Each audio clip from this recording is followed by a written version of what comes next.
What sort of Redeemer do we need? Well, we need one who is truly human and truly God. Why do we need a Redeemer who is truly human?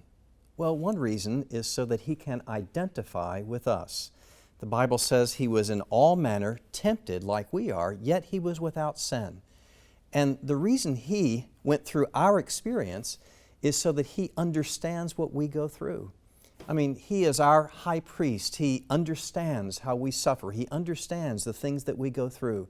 And in that way, I understand my God knows my life. He can identify with me. But even as He identified with me by going through a hard life, by being humiliated and going through humble circumstances and difficult circumstances, He did it with perfect obedience, not doubting the love of His Father and not wavering from His Father's path. That meant not only that He could identify with what we experience as humans, He could become the perfect substitute for humans such as you and I. Now, as a substitute, that means that in my sin, I'm separated from God. He's holy, I am not. And for God to be just and holy, He cannot identify with my sin. And so God had to provide a way for my sin to be put on another. He did that by having His Son come in human likeness, human form, but live perfectly so that He could be the substitute for my sin, that Jesus dying on the cross would be like me in the sense that He could understand what I go through and perfectly live the life I do and yet not sin, so that when He suffered the penalty willingly for my sin, it was a right and adequate, a perfect substitute for my sin and for your sin.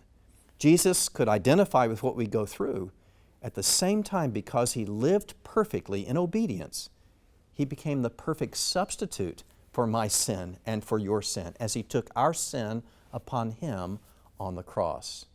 And because He took our sin upon Himself, having identified with us, when He rose from the grave and ascended to His Father, He becomes the perfect advocate for us. He knows exactly what we go through, our strengths and our weaknesses, what we need, so that He, as the one who was once human and still understands the entirety of our human experience, because He retains His man-like features and functions in His divine nature, then He understands all that we go through and all that we need. Because He's human, He can provide for our need. But He's also God.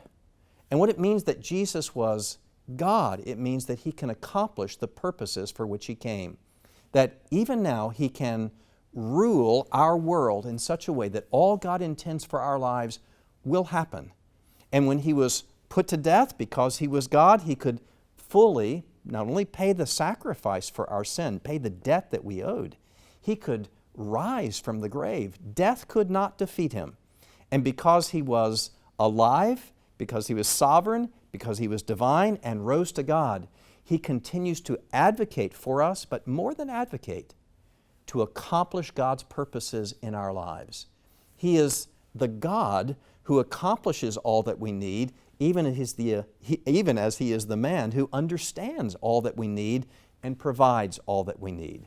These two things come together in that perfect humanity and divinity, godliness of Christ. He is able to accomplish all that is necessary for our salvation by sympathizing with us and substituting for us, and at the very same time, in His divine nature, accomplishing all He intended to take our sin away and then accomplish all that is needed for our lives now, to not only walk with Him, but ultimately be secure with Him forever. Jesus, perfect God, perfect man, was the Redeemer that we needed, and He accomplished all that was necessary by identifying with our humanity and doing what a God had to do to save us.